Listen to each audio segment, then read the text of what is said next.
Ladies and gentlemen, today I would like to speak about radiotoxic elements in the environment. But at the beginning of my presentation, I would like to express my gratitude for organizers for invitation me to this meeting. And let me say a few words about my professional work. For about last, I think, 15 years, I have been involved in monitoring of radionuclides in environment, especially in atmosphere, and I use these isotopes as tracers, even if they are from nature or from artificial activities. I'm using it as a tracer of some processes presented in the environment, especially in the atmosphere, because this is the most important part of our environment. So today I'm going to speak about radiotoxic elements in environment in general, and about evaluation and response on some events, some accidents.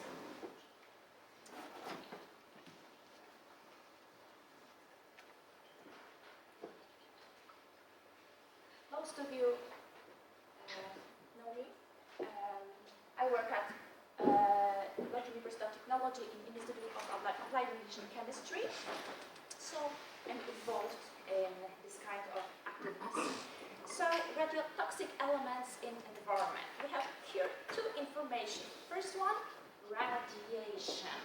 First word means radiation. Radiation means that some elements present in environment are able to transmit some energy to the matter, to other material all around. Another one information that we have here is toxicity. That means that some elements in our environment are able to destroy cell or tissue or organs, and they are dangerous for our human body. Right now we are talking about the same elements at the same time. We have information about radiotoxic elements in environment.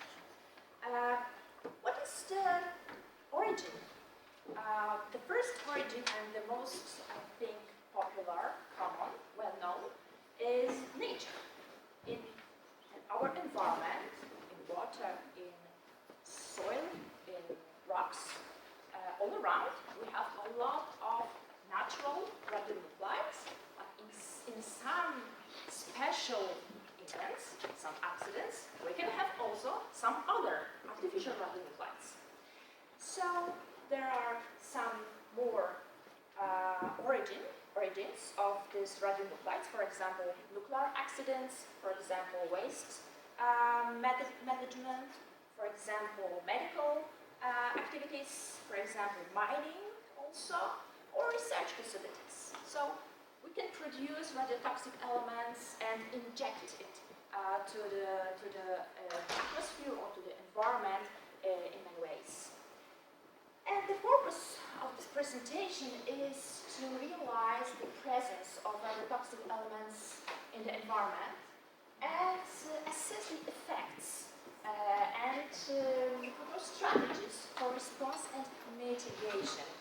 Their contribution and impact on our body.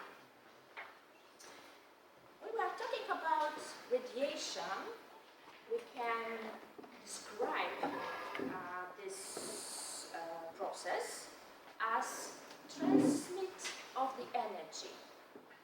When we have some isotopes, some unstable version of these isotopes, are able to emit energy and transfer it to all around, to other particles, to other elements of our environment. In this process, we can also perceive effect of ionization of this matter all around. This, in general, this process can be compared to light, because light is also a process of transfer of energy. In case of radiation, we have quite more difficult effects. For example, when we have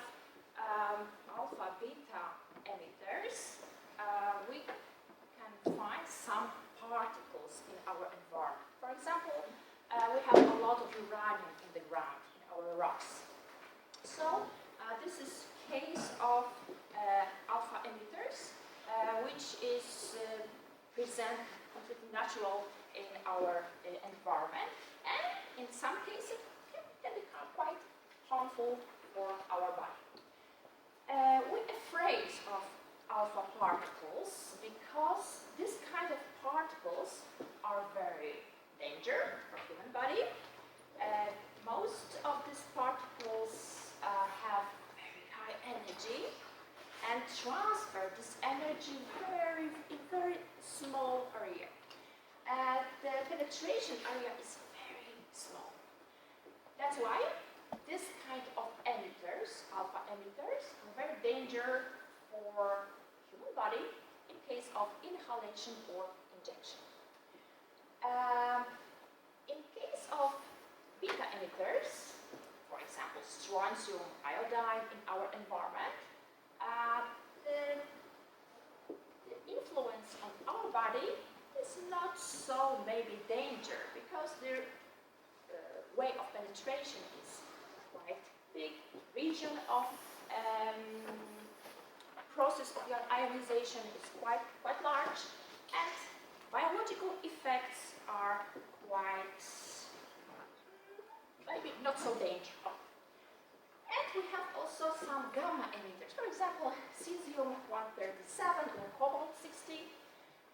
Here we have electromagnetic wave with very high energy, of course, but with very high penetration. And this kind of isotopes can generate external or internal risk for our whole body. And here on the picture we can see how we can shield. When we have alpha particles in our environment, we can use just paper. It's completely enough to stop very heavy and very big alpha particles. When we have beta emitter, for example, strontium or yttrium with very high energy, we can use very thin parts layer of aluminium, for example. When we have gamma emitters, cobalt-60, potassium-40, we can use lead or just wool could be also absolutely enough. So here you can see various methods of shielding to protect our body. Here you can see also information about toxicity, because at the same time some of the radionuclides are toxic for our body, and in general definition is toxicity is ability to disturb functioning of cell, damage. Toxicity means that we can damage, destroy a cell or tissues or organs or whole body of the human. And this toxicity means also that we can disturb some chemical processes in our body. For example, this is disturbing of processes, metabolism, connected with synthesis or even cell division. So we have a lot of dangerous substances in our environment. Here you can find some quite popular, well-known, for example, cadmium, mercury, lead also, but also some radioactive case. For example, we have uranium, plutonium, and many others. These types are very well known, very common, maybe not so common, but I think well known for you. And in general, radiotoxicity refers to harmful effects of ionizing radiation emitting by radiation.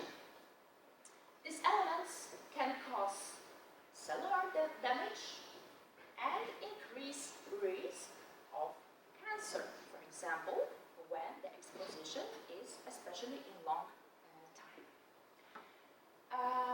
And this is essential to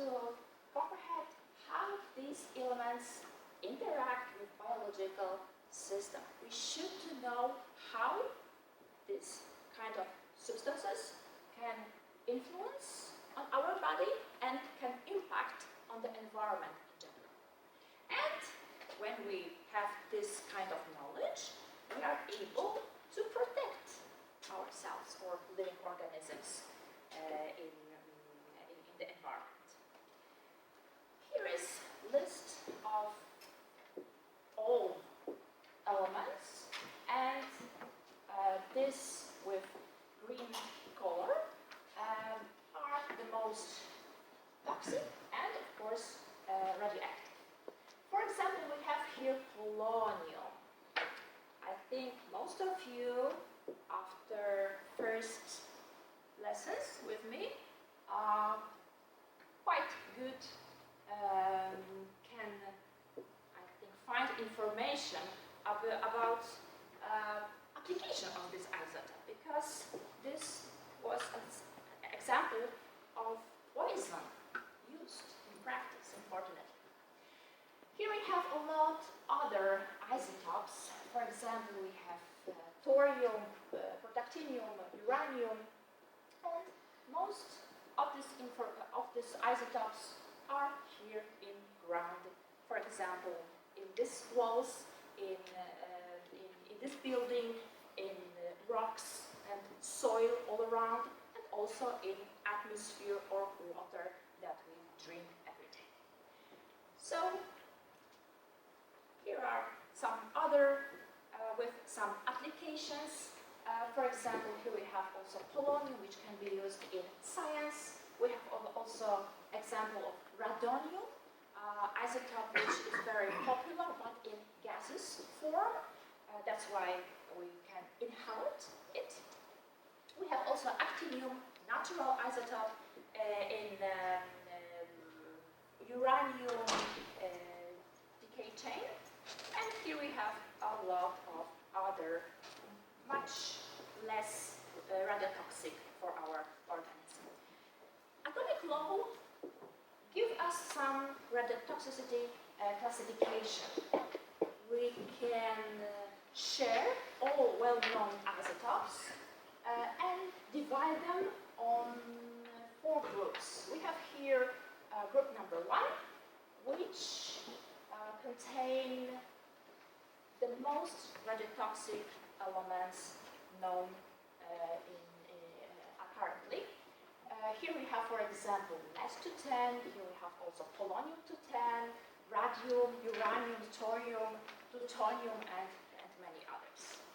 Group number 2, number 3, and number 4 represents much less radiotoxic elements used in environment or in applications. When we are trying to use some isotope for diagnostic or for treatment in medicine, we choose this one, which is the best one, of course. And we can use, for example, iodine 131. Radium, of course, also can be able to use, but in just some cases because of radiotoxicity, of course. Actinium, gallium, int, and many others.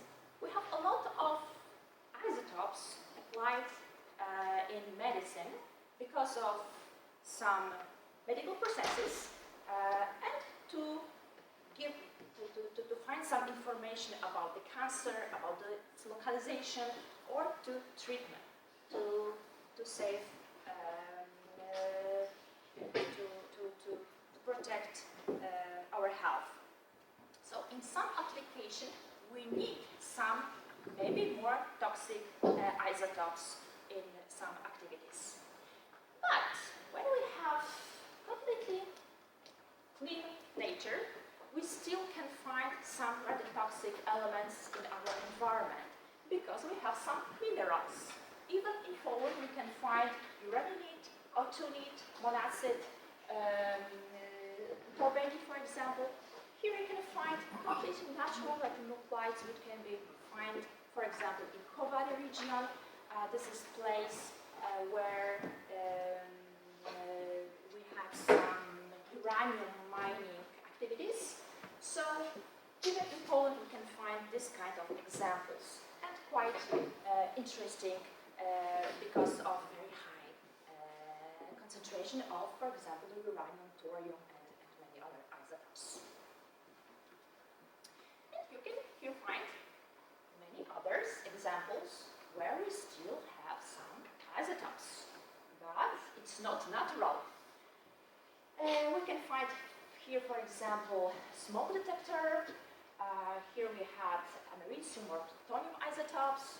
We can find here also some jewelry produced with glass, uranium glass, and we have also clocks. Some points on the surface of these clocks can be painted by radio paint. So we can find here also some isotopes with very long half-life. Even we can find here toothpaste,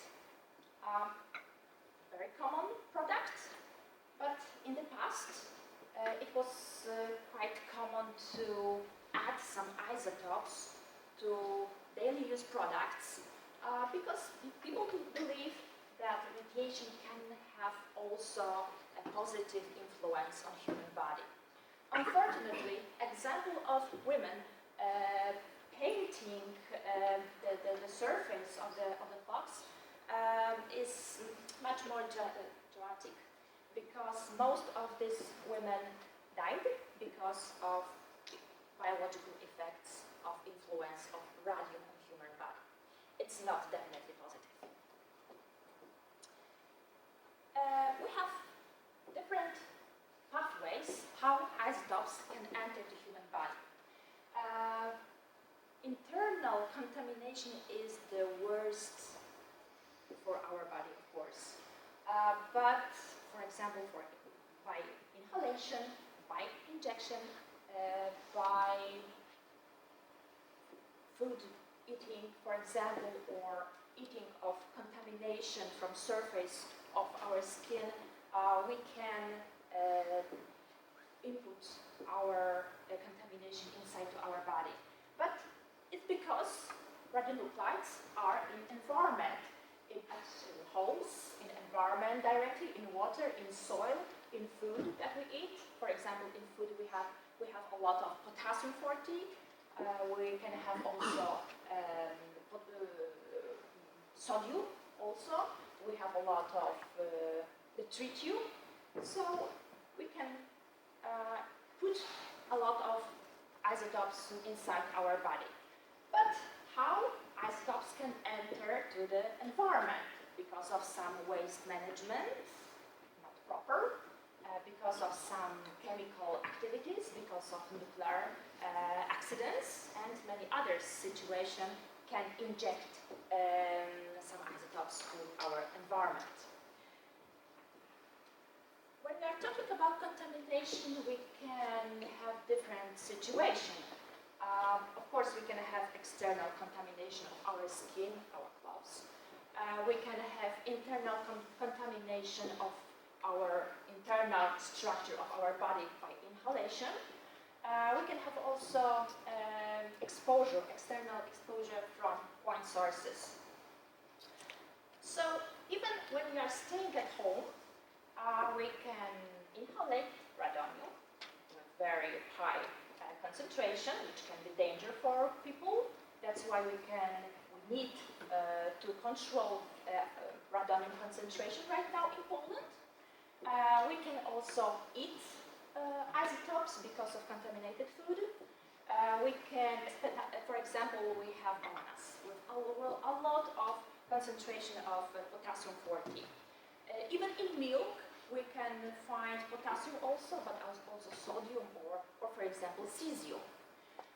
So even when we are staying safely at home, we can find some contaminants. We can also have external exposure from walls. Even if in walls we can still have some isotopes. So we can think about exposition of our body, but we should remember that we have also some examples how radionuclides can impact on the environment in general. Because in long-term contaminations, we have a situation when some areas, for example, Chernobyl or Fukushima, are completely unused for population. We can't to enter to these zones and live there because of very high contamination with very long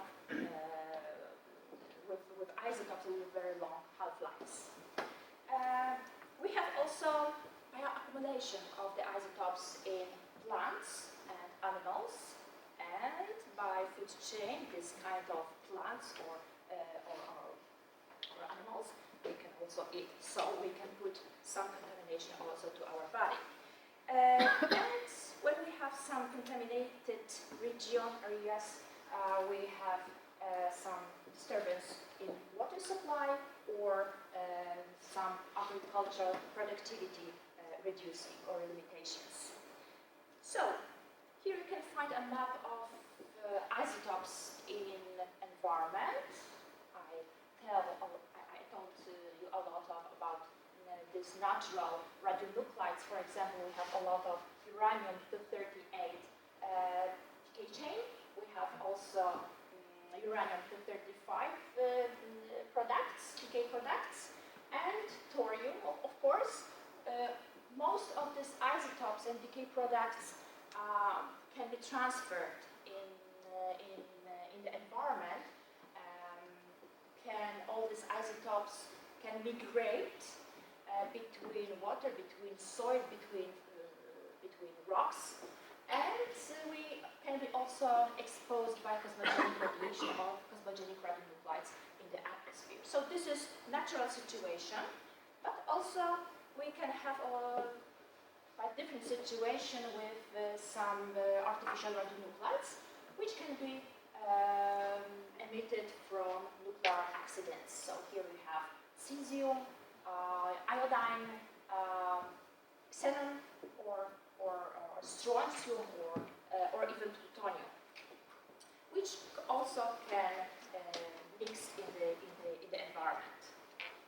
And risks associated with radiotoxic elements in the environment. We have a lot of biological effects, for example, acute effects, chronic effects, very sensitive influence on the very sensitive populations, for example, influence on pregnant women, children, or elderly people. Or we can have also some effects in next years, so not now. And we can have also some influence on different body parts, and we have also here information about toxicity on our different systems. We have here information about neurotoxicity, toxicity for our respiratory tract, hepatotoxicity, nephrotoxicity, and many others. And here is the most important information about factors how ionizing radiation can affect on our body, especially the most important dose, time, body parts, type of cells, and maybe age, of course, and condition our body, but also type of radiation. The most important is, the most danger is alpha particles emitter. And here you can find some examples when polonium was used as poison to kill this man. Here you can see Mr. Litvinenko picture, and here you can see how radiation can burn our skin. And just to sum up, I can just tell that even when we have some isotopes in our environment, most of them are unfortunately radiotoxic, but the concentration is quite low. In some cases, of course, we can have concentration of radonium over limit, but we can fight with this radonium. For example, we can open the window, and it's not so tough task to do.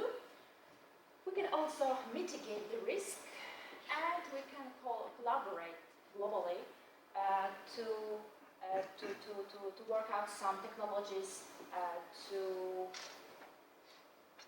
reduce the impact on our environment or our body. Thank you very much, and here you can find also some email to contact with me. Thank you very much.